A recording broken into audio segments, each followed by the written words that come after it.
오늘 사도행전 4장 23절로 31절까지의 말씀을 가지고 한 마음으로 소리를 높여라는 제목으로 하나님의 말씀을 나누려고 합니다.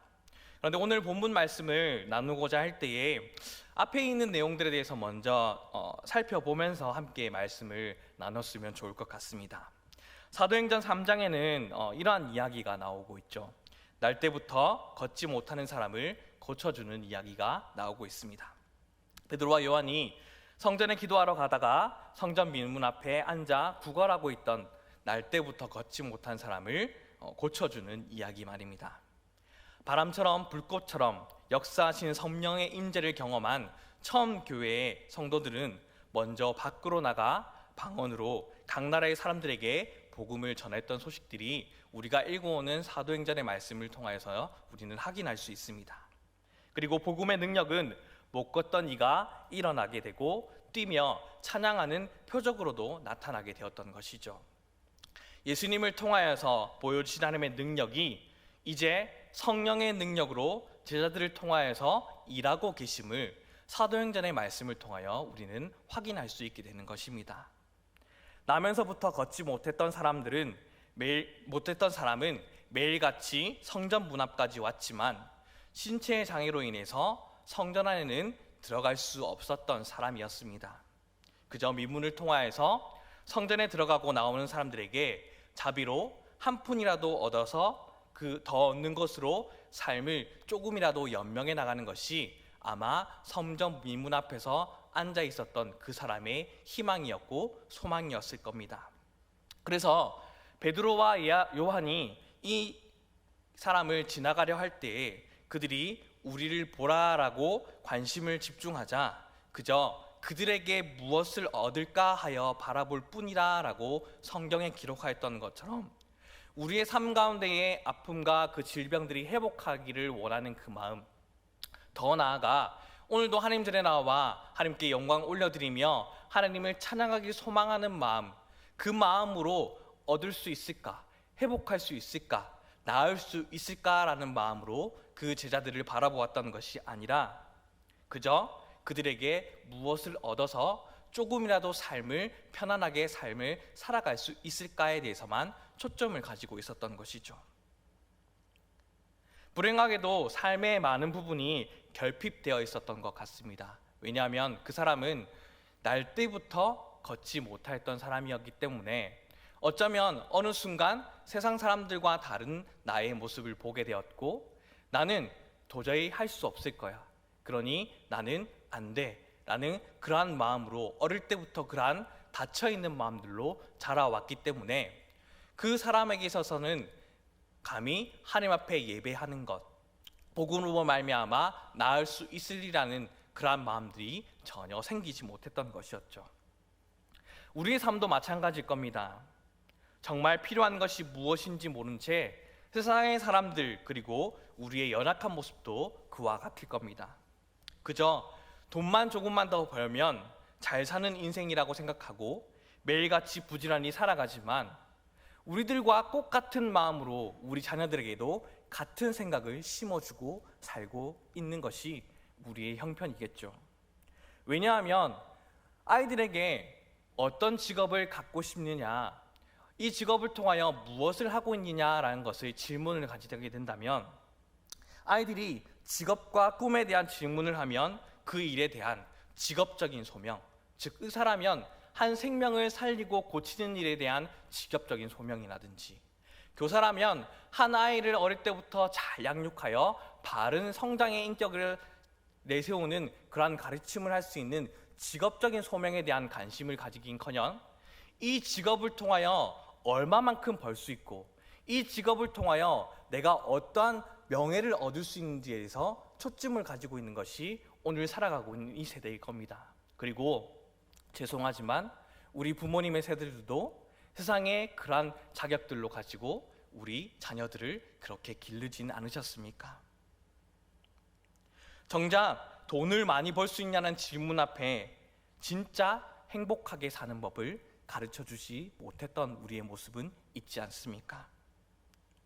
복 그 자체이신 하나님, 복을 주시는 하나님 앞에 나와야 하는 것이 우리가 가져야 될 가장 큰 꿈이며 비전이라는 그 사실, 그리고 하나님의 그 꿈을 이뤄나가는데 우리가 사용하고 있는 직업을 통하여 하나님 앞에 영광 올려드리며 삶을 살아가야 된다라는 그러한 비전을 심어주지 못하고, 그분이 내 삶 전체를 바꿔줄 유일한 분이라는 사실을 들어보지 못한 채 오늘도 수많은 영혼들이 삶을 살아가고 있는 겁니다.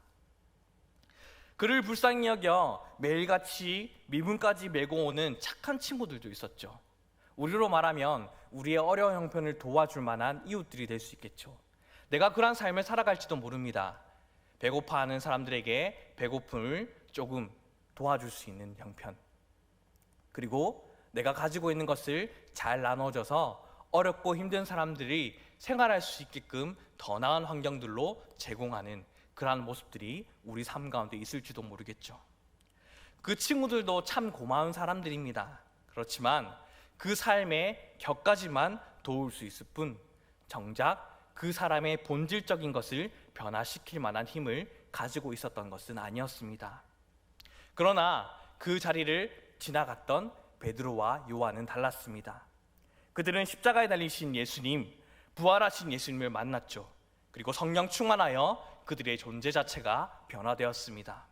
그래서 그들은 당당히 줄 것이 있었던 겁니다. 우리를 보라, 음과 그는 내게 없거니와 내게 있는 이것을 내게 주노니 나사렛 예수 그리스도의 이름으로 일어나 걸어라. 예수님과 함께하는 사람, 예수님의 이름으로 기도하는 사람은 세상 누구도 혼자서는 꿈꿀 수 없는, 아무도 줄 수 없는 최고의 선물, 최대의 선물을 전해줄 수 있는 사람인 줄로 믿습니다.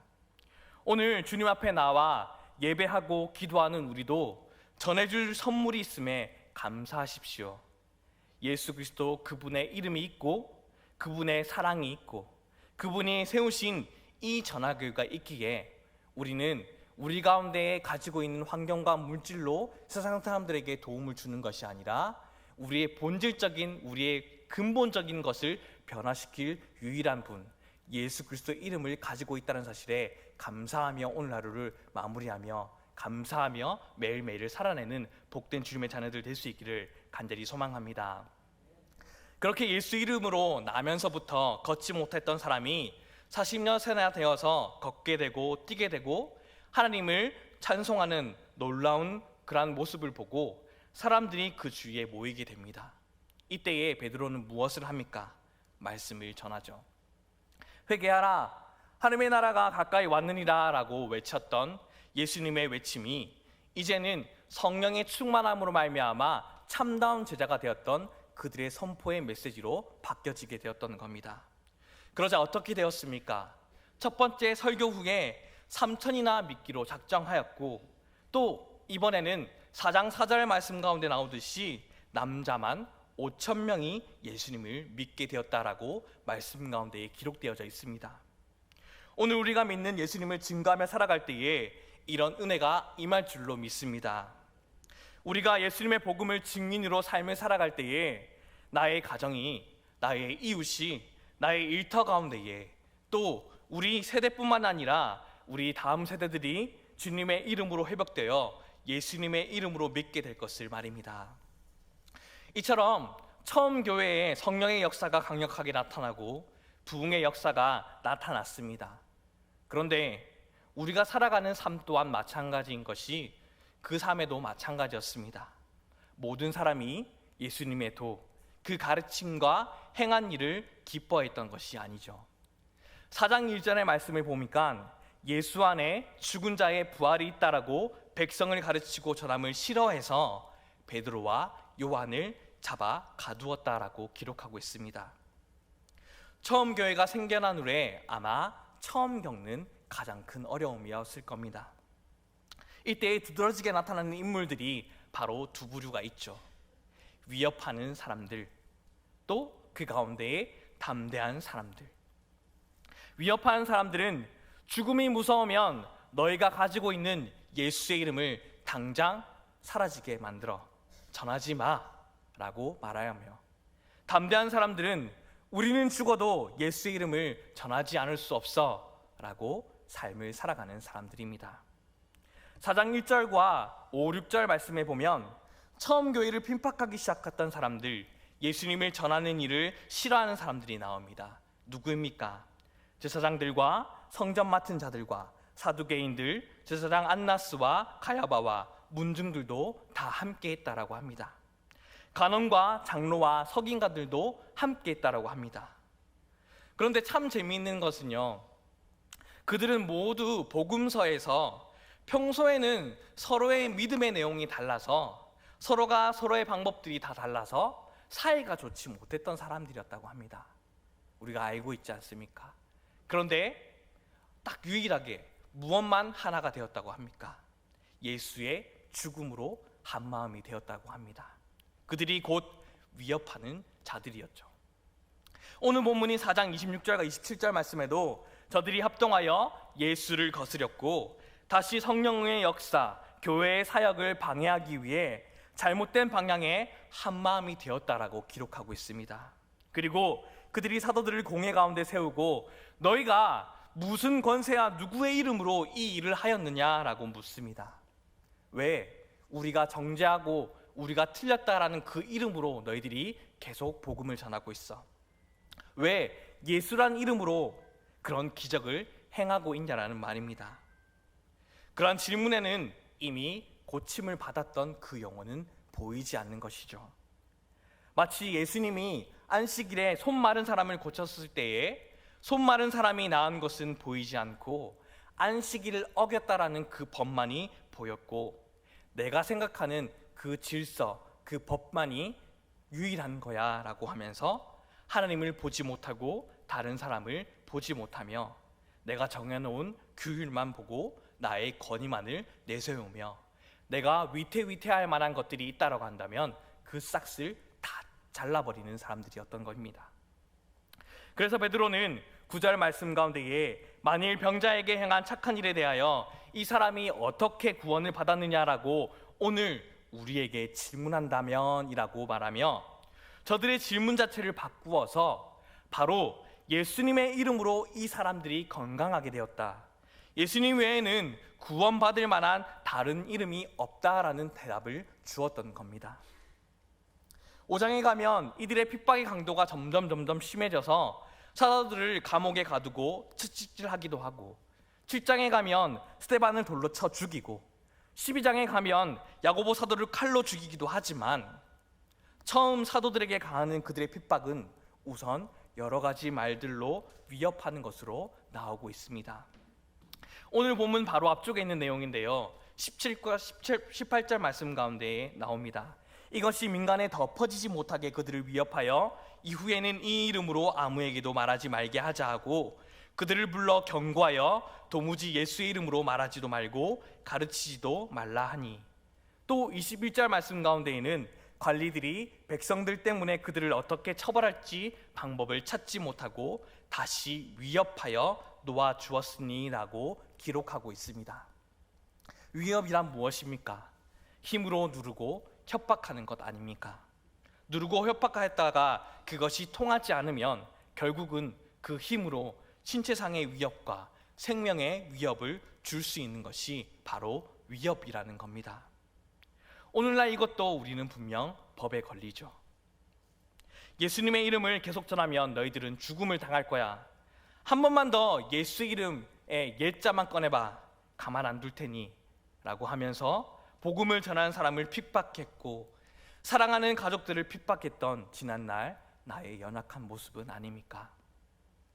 예수님을 십자가에 죽게 만들었던 자신들의 권위와 힘을 가지고 위협함으로써 사도들과 처음 교회 예수님의 복음을 전하는 것을 막아보려 했던 겁니다.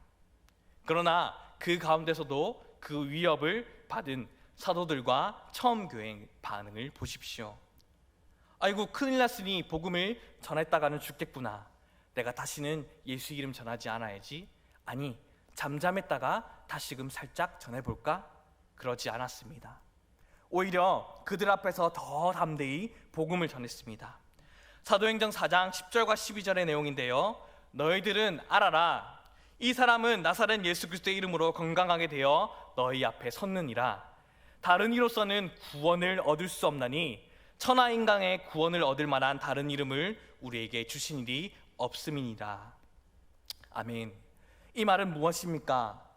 예수의 이름으로 이런 기적이 일어났는데, 구원 얻을 길이 예수 이름밖에 없는데 어떻게 예수 이름을 전하지 않을 수 있냐라는 말이죠. 사람들은 기본적으로 생명의 위협을 느끼게 된다라고 하면 두려움을 가지게 됩니다. 베드로도 그런 위협을 피하고자 십자가에 달려 돌아가기 전 예수님을 피해 부인하지 않았습니까? 그런데 오늘 이처럼 위협 앞에서도 담대하게 된 것은 무엇 때문입니까?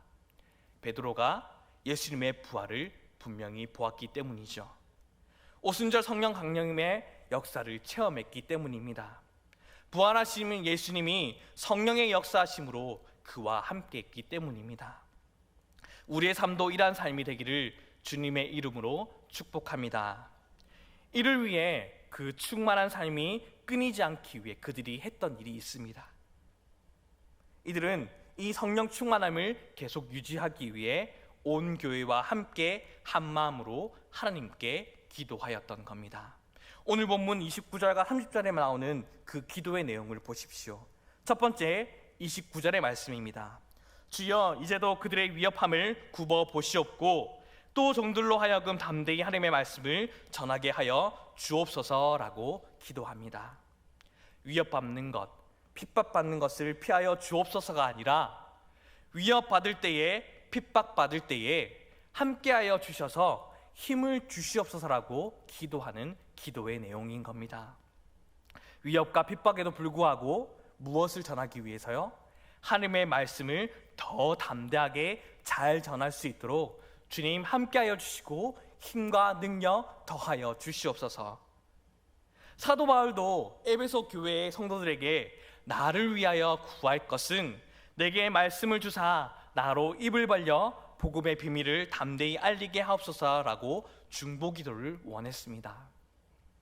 그러니 우리도 함께 모여 말씀을 들으며 기도하며 세상에 나아갈 때에 함께 한 주간을 또 말씀을 가지고 살아가게 될 터인데, 이 말씀을 붙잡고 성령의 충만함으로 삶의 다리 속 복음을 전하며 살아가는 그 모든 어려움들을 굽어 살펴주시사 하나님의 말씀을 삶의 예배 가운데에 잘 드러낼 수 있도록 하나님 우리와 동행하여 주시고 힘과 능력 더하여 주시옵소서라고 기도하며 나아갈 수 있기를 바랍니다.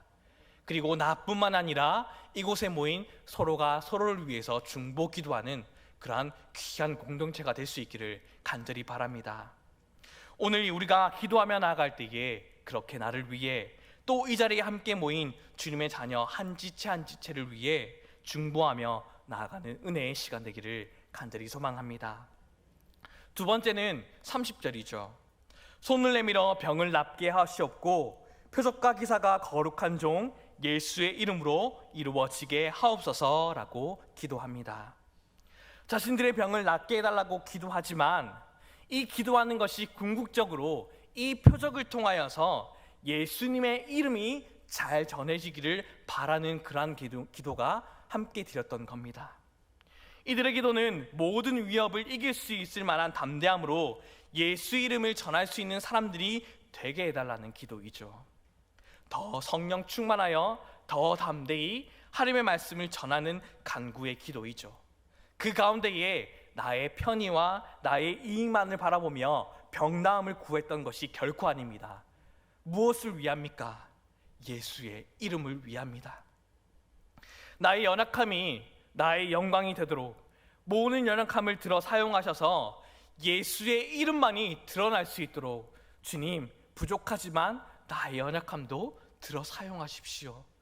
그래서 내가 가지고 있는 이 질병이 있다 할지라도, 이 질병이 세상 가운데 보이는 가운데는 연약하다 할지라도 하나님 이것을 새롭게 함으로 말미암아 오직 예수 이름만이 드러나게 하시고 하나님의 영광이 되게 하여 주시옵소서. 이를 위해서 이들의 공동체가 나음을 잊게 하여 주시옵소서라고 기도했던 겁니다. 실제로 이 기도의 응답으로 5장 12절부터 16절까지에 보면 사도들의 손으로 민간의 표적과 기사가 많이 되었고 믿고 주께로 나온 자가 더 많았다라고 기록합니다. 그리고 5장 41절과 42절 말씀에 보면 사도들은 예수님의 이름을 위하여 능력을 받는 일을 더 기뻐하며 예수는 그리스도라 가르치기와 전도하기를 쉬지 않았다라고 하나님께서는 말씀으로 기록하여 주셨습니다. 우리의 삶도 이러하기를 간절히 소망합니다. 우리가 잘 알고 있는 1963년생인 송명희 시인도 한 의사의 실수로 날 때부터 뇌성마비 장애를 얻고 평생을 살아가게 되었죠. 그 가운데서도 하나님을 만나게 됩니다. 그리고 성령으로 거듭나 하나님 앞에 귀하게 쓰임받는 인생을 살아가게 됩니다. 이 시인은 참 많은 시를 찬양곡으로 바꿔질 수 있도록 참 많은 시를 지었던 사람입니다. 그 가운데에 그 이름이라는 시가 있죠. 예수, 그 이름 나는 말할 수 없네. 그 이름 속에 있는 비밀을, 그 이름 속에 있는 사랑을, 그 사랑을 말할 수 없어서 그 풍부함 표현 못해서 비밀이 되었네. 그 이름 비밀이 되었네. 사람들 그 이름 건축자의 버린 돌처럼 버렸지만 내 마음속에 새겨진 이 이름은 아름다운 보석, 내게 있는 귀한 비밀이라 내 마음에 숨겨진 기쁨. 예수, 오 그 이름 나는 말할 수 없네. 그 이름의 비밀을, 그 이름의 사랑을. 정말 예수님의 사랑을 깊이 체험하지 않고서는 나올 수 없는 아름다운 시입니다. 예수님의 이름은 평생 걸고 찾아도 다 헤아릴 수 없어서 결국엔 함부로 다 말할 수 없는 비밀이 되었다라고 고백합니다. 그 고백이 우리의 고백입니까? 처음 교회 사도들처럼 예수님의 이름의 비밀을 발견하는 순간 우리는 구원의 기쁨을 체험합니다. 예수님의 이름의 비밀을 발견하는 순간 우리는 사랑의 기쁨을 체험합니다. 그래서 이 예수님의 이름을 가지면 다른 어떤 것도 두려워하거나 주저할 필요가 없고 이것을 전하지 않으면 견딜 수 없어 해야만 합니다. 왜냐하면 주님은 진리이기 때문입니다. 예수 이름에 생명이 있기 때문입니다.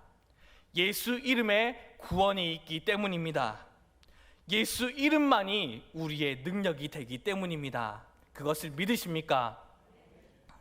빌립보서 2장 9절 말씀 가운데는 이렇게 기록하죠.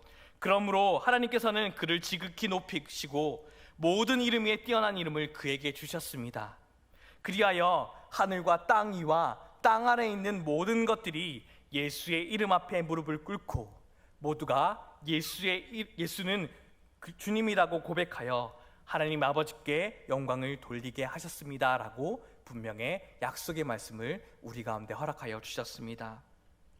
오늘 우리에게 그 이름을 주신 하나님이 또 다른 하나님을 알지 못하는 들에게 찾아가 소망과 생명이 되어주시고 그로 인해 하나님 아버지께 영광이 됨을 믿습니다.